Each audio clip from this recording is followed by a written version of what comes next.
하나님의 말씀은 요한복음 11장 17절에서부터 27절까지 읽으시고 중간에는 좀 이렇게 생략하고 넘어서 38절에서부터 44절까지 이렇게 함께 읽도록 하시겠습니다. 한 절씩 교독합니다. 예수께서 와서 보시니 나사로가 무덤에 있은지 이미 나으리라. 베다니는 예루살렘에서 가깝기가 한 오리쯤 되매 많은 유대인이 마르다와 마리아에게 그 오라비의 일로 의문하러 왔더니 듣고 곧 나가 맞이하되 마리아는 집에 앉아더라. 마르다가 예수께 여짜오되 주께서 여기 계셨더라면 내 오라버니가 죽지 아니하였겠나이다. 그러나 나는 이제라도 주께서 무엇이든지 하나님께 구하시는 것을 하나님이 주실 줄 아나이다. 예수께서 이르시되 내 오라비가 다시 살아나리라. 마르다가 이르되 마지막 날 부활 때에는 다시 살아날 줄을 내가 아나이다. 예수께서 이르시되 나는 부활이요 생명이니 나를 믿는 자는 죽어도 살겠고 무릇 살아서 나를 믿는 자는 영원히 죽지 아니하리니 이것을 내가 믿느냐. 이르되 주여 그러하이다. 주는 그리스도시요 세상에 오시는 하나님의 아들이신 줄 내가 믿나이다. 이에 예수께서 다시 속으로 비통히 여기시며 무덤에 가시니 무덤이 구리라 돌로 막아 끈을. 예수께서 이르시되 돌을 옮겨 놓으라 하시니 그 죽은 자의 누이 마르다가 이르되 주여 죽은 지가 나흘이 되었음에 벌써 냄새가 나나이다. 예수께서 이르시되 내 말이 내가 믿으면 하나님의 영광을 보리라 하지 아니하였느냐 하시니 돌을 옮겨 놓으니 예수께서 눈을 들어 우러러보시고 이르시되 아버지여 내 말을 들으신 것을 감사하나이다. 항상 내 말을 들으시는 줄을 내가 알았나이다. 그러나 이 말씀하시옵는 것은 둘러쓴 무리를 위함이니 곧 아버지께서 나를 보내신 것을 그들로 믿게 하려 함이니이다. 이 말씀을 하시고 큰 소리로 나사로야 나오라 부르시니 죽은 자가 수족을 배로 동인 채로 나오는데 그 얼굴은 수건에 쌓였더라. 예수께서 이르시되 풀어놓아 다니게 하라 하시니라. 아멘. 고난주간과 부활주일을 지나면서 주님의 고난과 또 부활을 묵상하며 감사하는 그런 시간들을 함께 보내신 줄 압니다. 오늘 우리는 다시 요한복음의 순서로 돌아가 죽은 나사로를 찾아가셔서 나사로를 살리시는 그런 사건을 함께 묵상하기를 원합니다.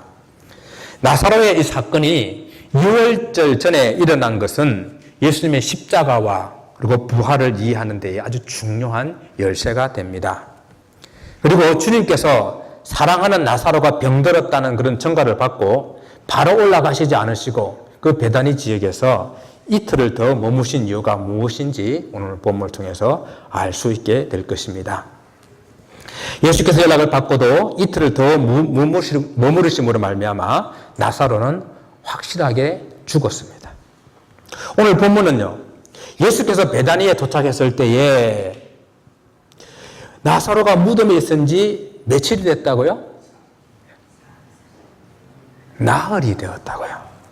나흘이라고 이렇게 말하고 있습니다. 예수님께서 의도적으로 이틀을 더 머무시고 그리고 올라오신 것은 이렇게 나사로가 확실하게 죽을 때까지 기다렸다라는 것을 우리가 알 수가 있어요. 유대인들은 그 사람들이 보통 이렇게 죽게 되면은 보통 그날 아니면 그 다음날에 바로 장사합니다. 그 아주 날씨가 더운 그런 지역이기 때문에 아주 빨리 이렇게 부패해서 그래요. 그래서 빨리 장사를 지내주게 됩니다. 그리고 그 사람들의 민간 신앙에는 죽은 자의 영혼이 3일 동안 그 육신을 떠나지 않고 있다라고 이렇게 생각을 해요. 그런 믿음들을 가지고 있습니다. 그래서 여기서 나흘이라고 하는 것은 상당히 중요한 그런 의미를 가지는 시간이에요. 물론 죽으면 바로 영원히 하나님께로 가겠지만은, 그러나 유대인의 생각들 속에 적어도 3일 정도는 어느 정도 기대를 하고 있다는 이야기죠. 그래서 그 육신적으로 썩어서 냄새가 나지만은, 그러나 유대인들의 그 민간 신앙에서조차도 완전하게 죽었다고 생각할 수 있는 나흘이라는 시간이 지나고 나서 주님께서 그곳에 올라가신 것입니다. 그래서 완전히 죽어서 그들이 포기한 상태까지 갔다라는 것이죠. 여기서 분명히 주님께서 우리에게 주시고자 하는 교훈이 있습니다.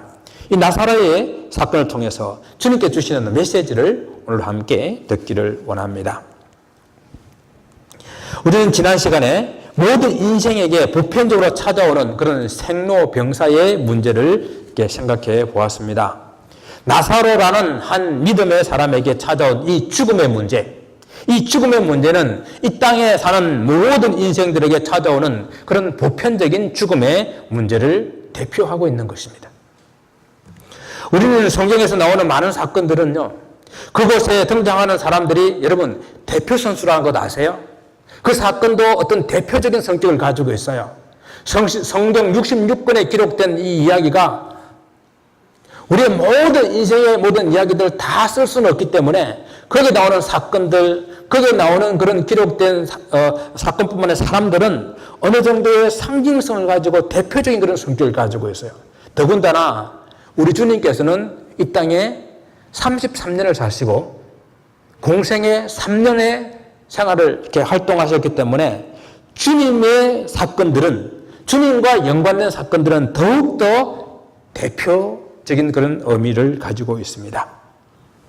그래서 나사로는 예수님을 잘 믿는 그런 신실한 가정, 그런 가정에도 육신이 병들고 그 병이 낫지 않고 죽을 수 있다는, 죽음을 맞이할 수 있다는 그러한 것들에 대한 대표적인 의미를 가지고 우리에게 설명해 주고 있다는 것이죠.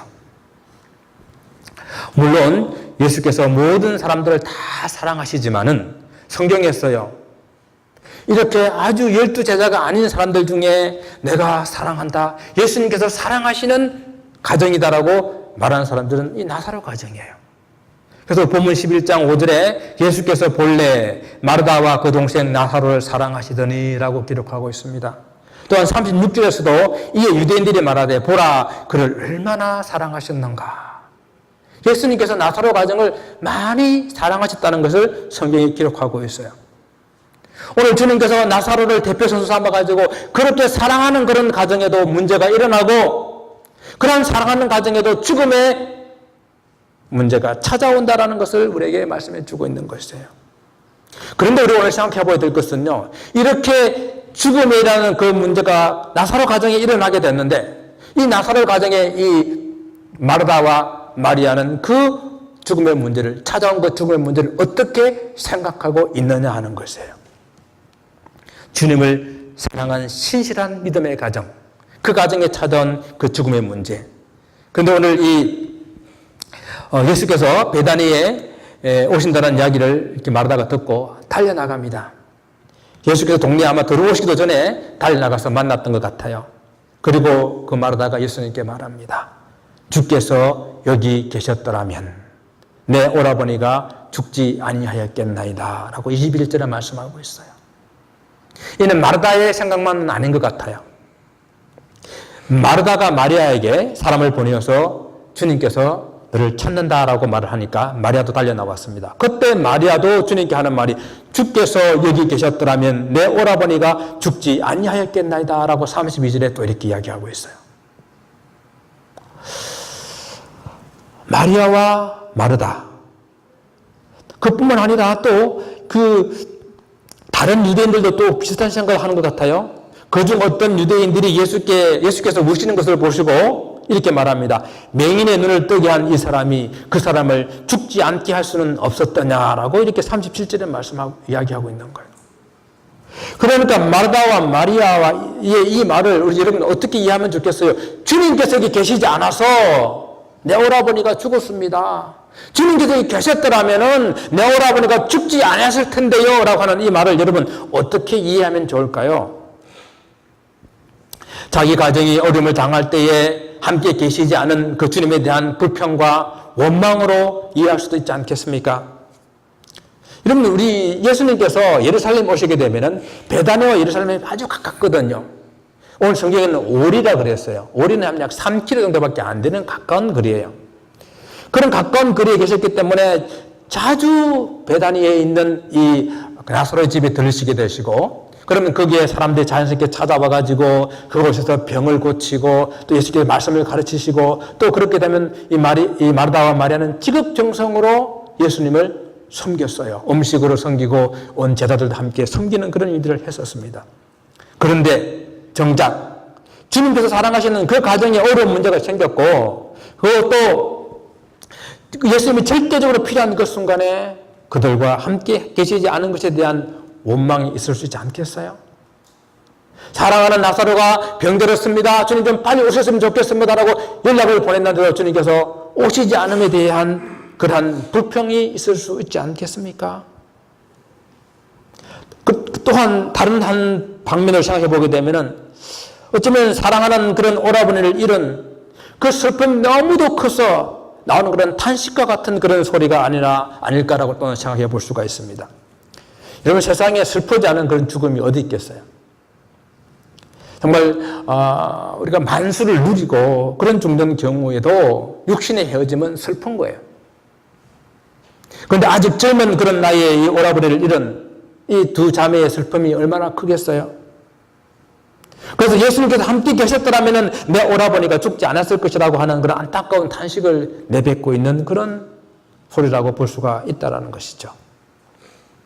그러나 마르다와 마리아의 반응이 그 주님에 대한 원망이든 아니면 그 주님에 대한 슬픔에 대한 탄식이든 주님께서 함께 하지 않아서 나사로가 죽었다라고 생각하는 것은 바른 믿음은 아니에요.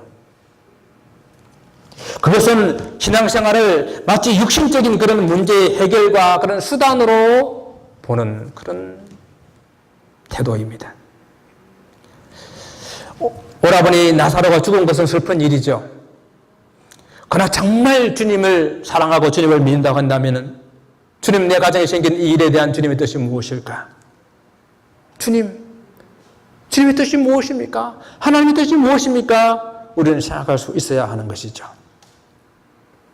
우리는 신앙생활을 그냥 육신적인 어떤 문제를 해결하는 것을 수단으로 생각하고 육신적인 일이 잘 되면은 이것이 잘 해결되면은 우리는 어떻게 생각합니까? 하나님의 복을 받았다라고 이렇게 생각하는 경우가 너무 많다는 것이에요.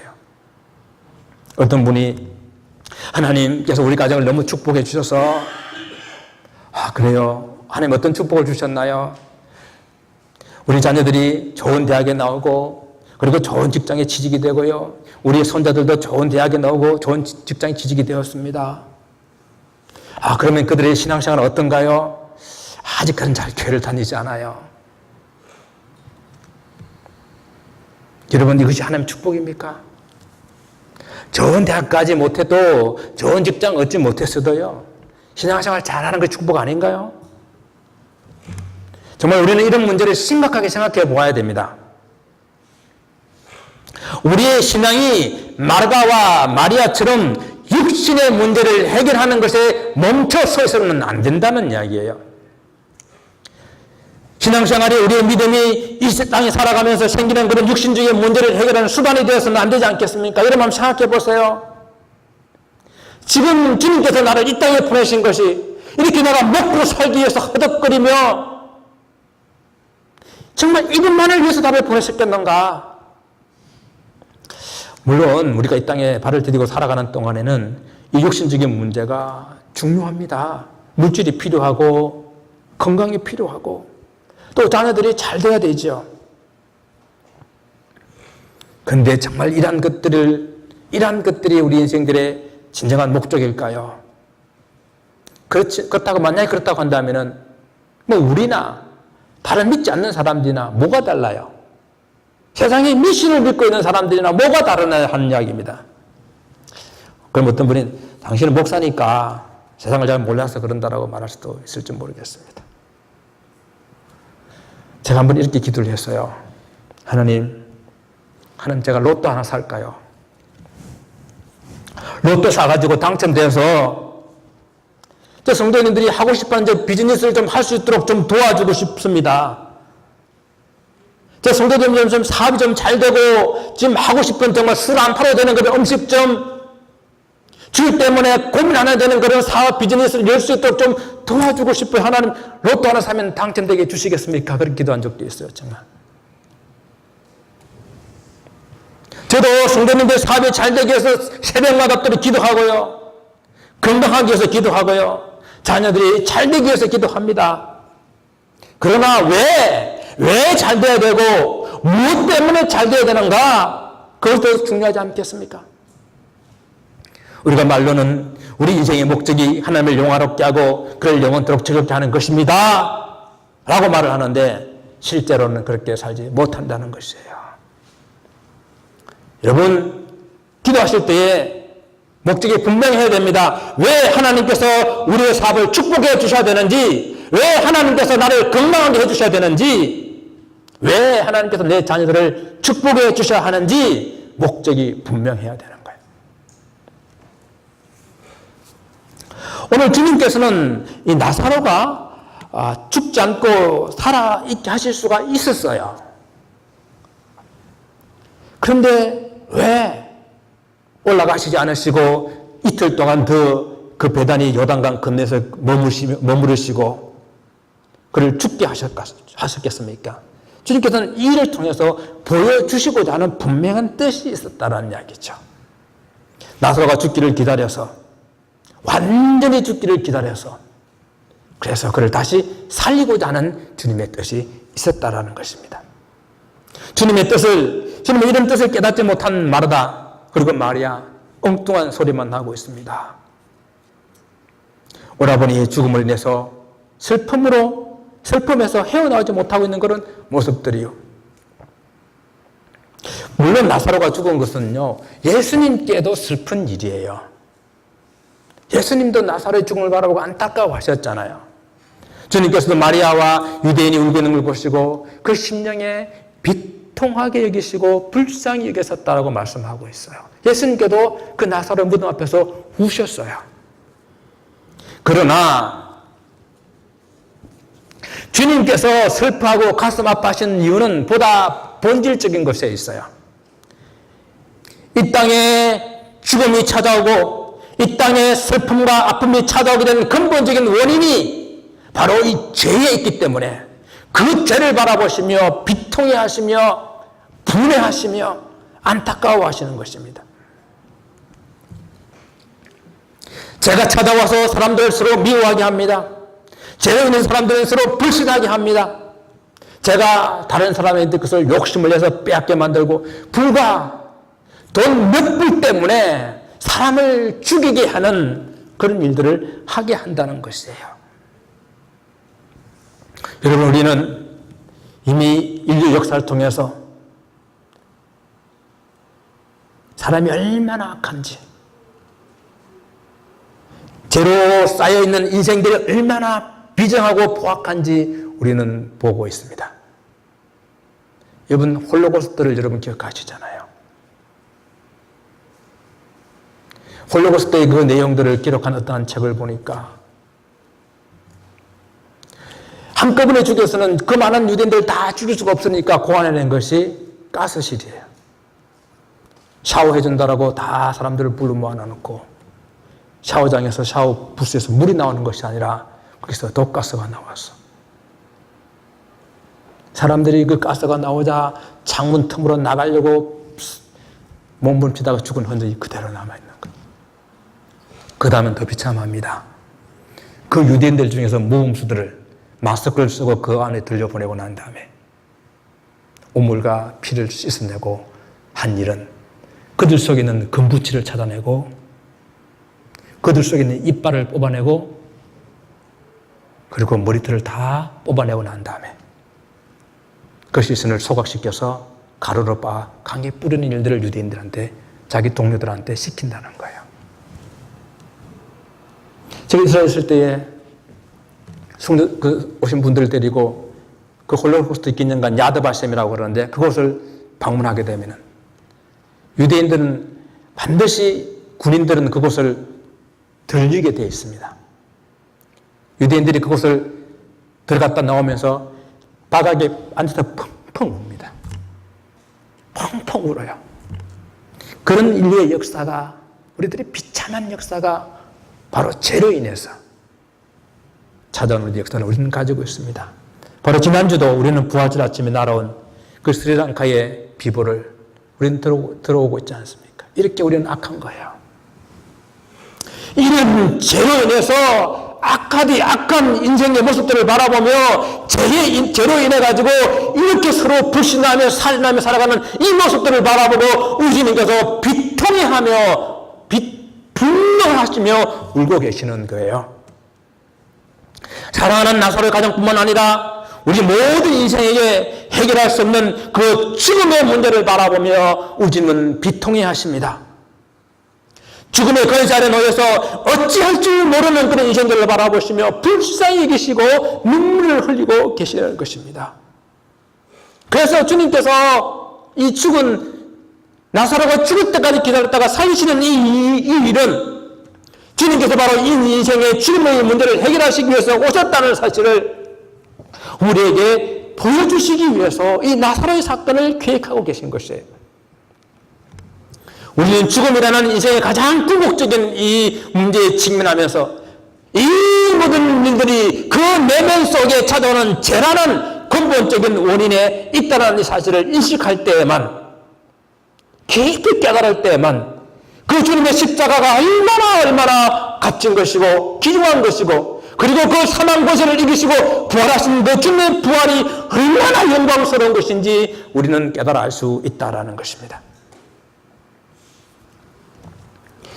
슬픔에 빠져있는 나사로의 가정에 주님께서 선포하시는 말씀이 있습니다.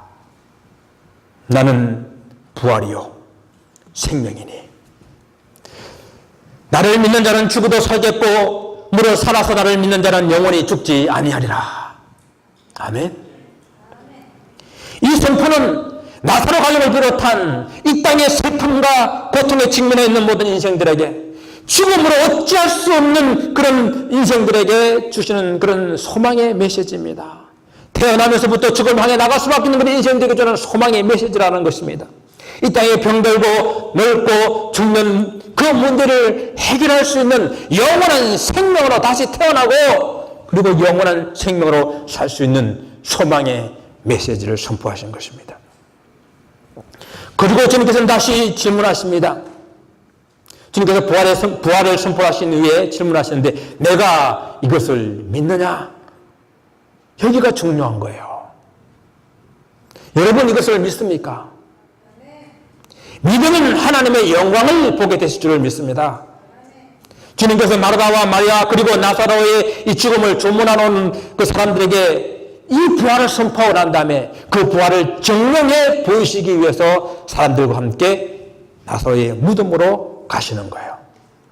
이런 무덤이 돌로 만들어져 있었고 그 입구는 더 큰 돌문으로 이렇게 막아져 있었습니다. 보통 유대인들의 무덤들 중에서 부자들의 무덤은 불을 파가지고 이렇게 무덤을 만들고, 그리고 바깥에는 도구를 방지하기 위해서 큰 이 돌로 이렇게 막아놓게 되어 있습니다. 예수님께서 돌을 옮겨 놓으라 명령하셨습니다.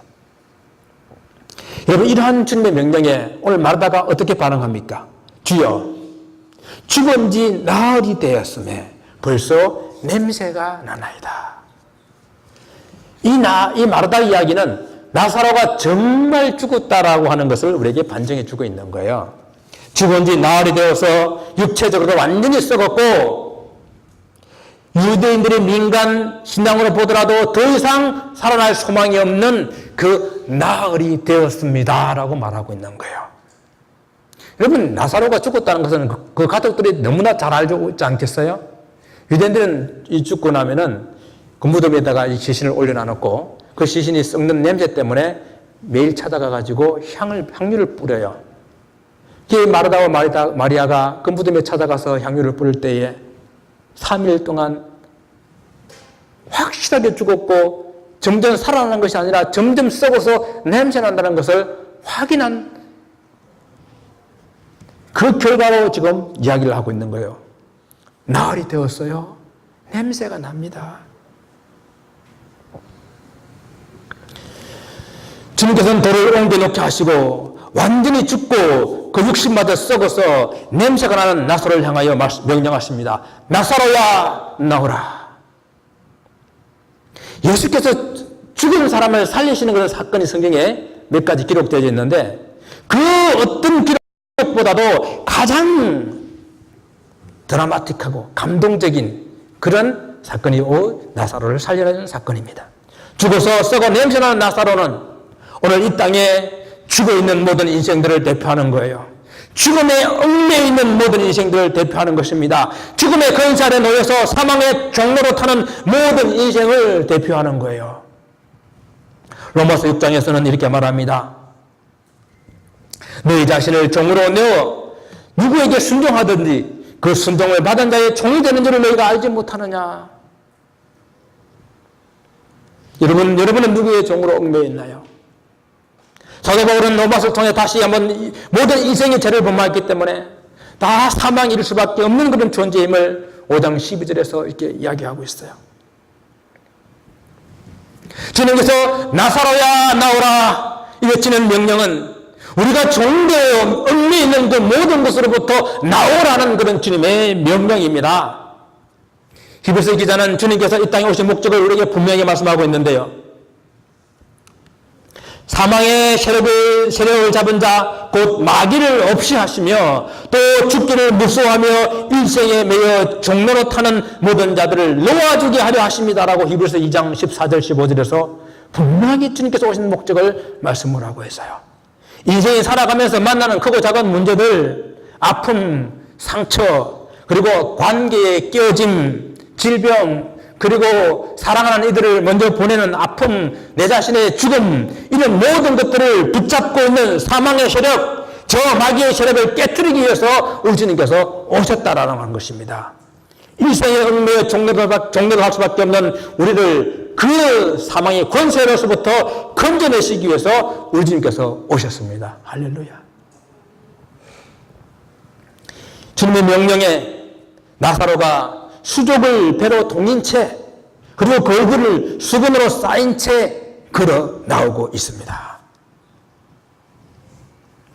우리에게도 주님께서 명령하십니다.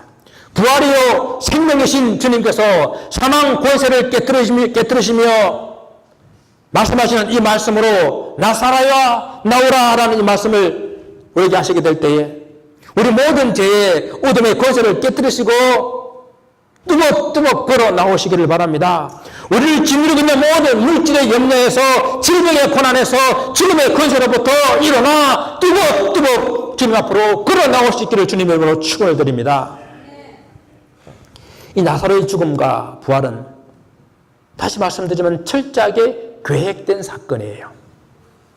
예수께서 6월절 전에 이 일을 계획하심으로 6월절에 온 인류의 죄를 지고 가시는 하나님의 어린 양이 되신 것입니다. 그리고 바로 그 전에 이 나사로의 부활의 사건을 주님께서 일으키심으로 말미암아 예루살렘에 살고 있는 유대 종교 지도자들을 최고도로 긴장시켰습니다. 자극했습니다. 성경은 이런 부분을 우리에게 잘 설명해 주고 있어요. 예루살렘과 예수님이 나사로를 살린 이 장소는 불과 5마일, 불과 3km밖에 되지 않는 가까운 거리에 있다라고 성경은 말씀하고 있고, 그리고 이 유월절 때문에 수많은 사람들이 모여들었고, 그리고 그 이야기들이 종교 지도자들에게 전해지게 되었다라는 것입니다. 그래서 오늘 본문 이런 사실을 말해주기 위해서 본문 18절 19절에서는 베다니는 예루살렘과 가깝고 많은 유대인이 나사로의 죽음을 위문하러 왔다라는 사실을 언급하고 있는 거예요. 그러니까 이 일은 그냥 예수님과 마르다와 마리아 사이에 일어난 일이 아니라 많은 유대인들이 조문하러 왔을 때에 그들이 보는 가운데에 이 일이 일어나게 되어지고 그들은 곧바로 예루살렘에 가가지고 이 나사로가 살았다는 사실을 사람들에게 전파하게 되었다는 이야기예요. 그래서 이 이야기를 듣고 유대의 종교 지도자들은 극도로 긴장합니다. 여러분, 이 나사로의 부활 사건은 요한복음에서 7개의 사인이 있다고 그랬잖아요. 7개의 표적. 그 7개의 표적 중에서 마지막 표적이에요. 이 마지막 표적은 예수께서 하나님의 아들이심을 보여주는 가장 완전하고 강력한 표적인 것입니다. 이 이 표적을 보고 유대 종교 지도자들은 안 되겠다. 정말로 이번에는 저 예수를 반드시 죽여야 되겠다라고 결단하게 되는 거예요. 그러므로 나사로의 죽음은, 나사로를 그 죽음에서 다시 살리신 것은 예수께서 나사로 대신 죽으시겠다는 것이요, 나사로가 죽음에서 다시 부활시킨 것은 주님께서 사망 권세를 이기시고 우리 모든 생명을 보장하시는 그런 부활로 다시 일어나시겠다는 사인을 보여주신 겁니다. 이것이 예수께서 하나님의 아들이시라는 가장 강력한 증거가 되는 것입니다. 오늘 우리는 7번째 표적을 보면서 주님께서 선포하신 부활의 선포와 그 질문을 우리는 들으셔야 됩니다. 예수께서 부활하셨습니다. 나는 부활이요 생명이니 나를 믿는 자는 죽어도 살겠고 무릇 살아서 믿는 자는 영원히 죽지 아니하리라. 그리고 우리에게 질문하십니다. 이것을 내가 믿느냐?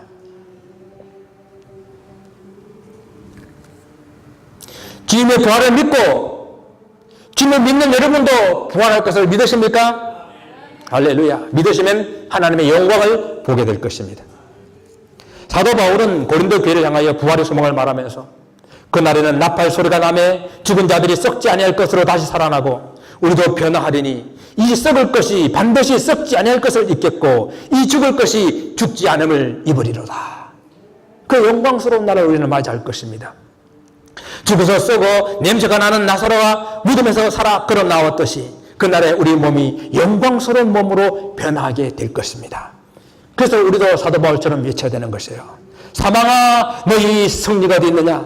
사망아 쏘는 것이 어디 있느냐? 사망에 쏘는 것은 죄요 죄의 권능은 율법이라. 우리 주 예수 그리스도로 말미암아 우리에게 승리를 주시는 하나님께 감사하노라.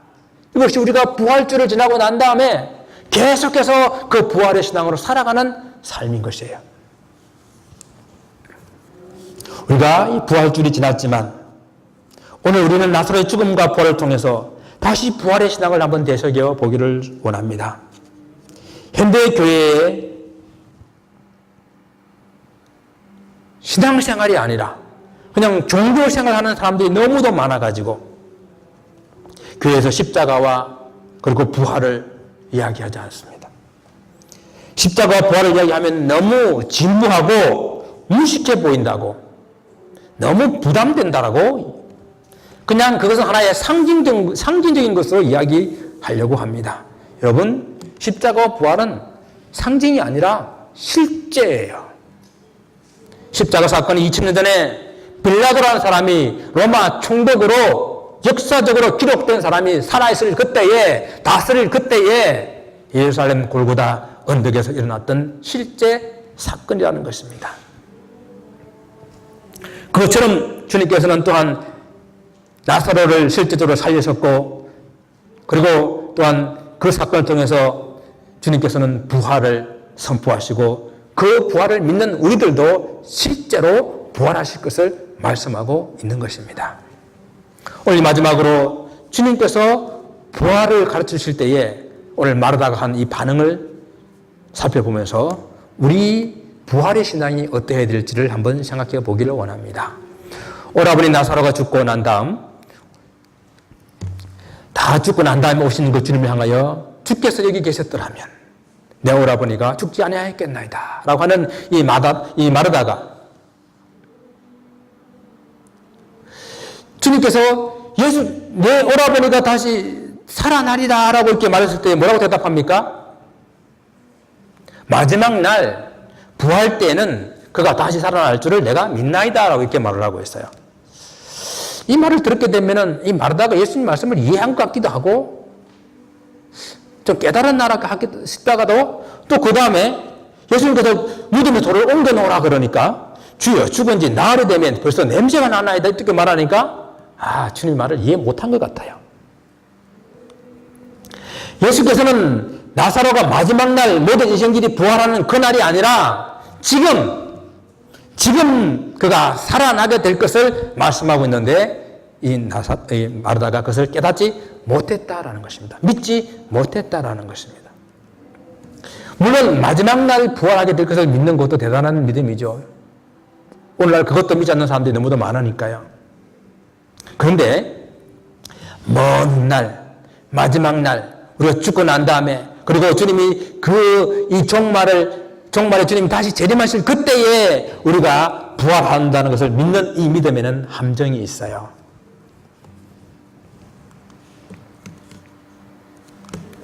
그날이 아주 먼 날로, 먼 시간으로 보이기 때문에 지금 당장 우리 삶 가운데에 부활을 증명해 보지 않아도 되는 그런 함정이 있다는 이야기예요. 먼 훗날 이루어질 그 일은 현재 나의 삶과는 좀 무한하다라고 생각하는 그런 함정이 이곳에 있습니다. 그래서 그 먼 훗날 있을 일들은 그냥 있을 일이라고 내가 믿고 어쩌면 믿는다고 치고, 나에게 중요한 것은 지금 현재예요. 내가 먹고 사는 문제가 중요하고요. 나의 질병의 문제 걱정이 되고요. 나의 자녀의 성공이 가장 큰 문제로 자리 잡고 있다는 것입니다. 그러나 나사로의 부활 사건으로 주님께서 부활에 대한 그런 바른 믿음을 우리에게 가르쳐 주기를 원하십니다. 부활은 마지막 날에 이루어질 것이지만은, 그러나 현재, 지금을 그 부활의 신앙으로 살아가야 한다는 것이에요. 지금 부활의 신앙으로 살아간다고 하는 것은요, 여전히 우리 인생 가운데 문제가 있을 수가 있어요. 해결되지 않는 그런 문제가 있을 수가 있습니다. 그러나 그것 때문에 흔들리지 않는 거예요. 그것이 그렇게 중요하지 않는 거예요. 부활을 믿는다고 하면서도 여전히 인생의 문제가 찾아오게 되면 세상 사람들 같이 허둥대고 걱정하고 염려하고 인간적인 방법으로 그 문제를 해결하려고 하는 그런 모습, 그것은 부활의 신앙을, 현재의 부활의 신앙으로 살아가는 것이 아니다라는 것이에요. 사랑하는 성도 여러분, 부활의 생명이신 주님을 믿으십니까? 부활의 주님을 믿고 그 주님을 믿는 우리도 부활하게 될 것을 믿으십니까? 그렇다면 오늘, 지금, 이 순간 부활의 신앙으로 살아가야 됩니다. 내가 지금 이 자리에서 죽어도 구원받는다는 확실한 믿음을 가지는 것이 지금의 부활의 신앙으로 살아가는 것이에요. 마치 일이 먼 날에 있을 것 같아가지고 그냥 믿는다고 말하고 오늘은 여전히 내 인생의 문제로 살아가는 거예요. 질병에 걸려서 죽을까봐 두려워하고, 이 죽음의 문제에, 죽음의 노예가 돼서 질질 끌려다니고,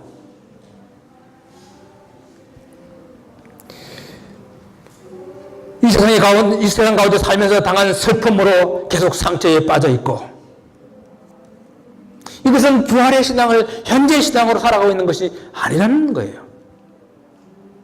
부활의 신앙을 가지고 사는 성도는 오늘 하루하루의 삶 가운데에 정말로 부활하여 내 마음에 오신 그 주님과 함께, 주님은 내 속에 내 속에 계신 그 주님과 함께 살아가는 그런 삶이에요. 내 속에 들어와 계신 그 주님과 함께 살아가는 그런 삶입니다. 사랑하는 성도 여러분, 오늘의 시간을 부활의 신앙으로, 부활의 생명으로 살아가셔서 그날의 불갑을 썩지 아니하는 그런 몸으로 변화될 그런 영광의, 하나님의 영광을 보는 모든 성도들이 되시기를 주님 이름으로 축원을 드립니다. 기도하겠습니다. 아버지 하나님, 감사합니다. 나는 부활이여 생명이니 나를 믿는다는 죽어도 살겠고 살아서 믿는다는 영원히 죽지 아니하리라 하신 주님의 말씀 믿습니다. 내가 그것을 믿습니다.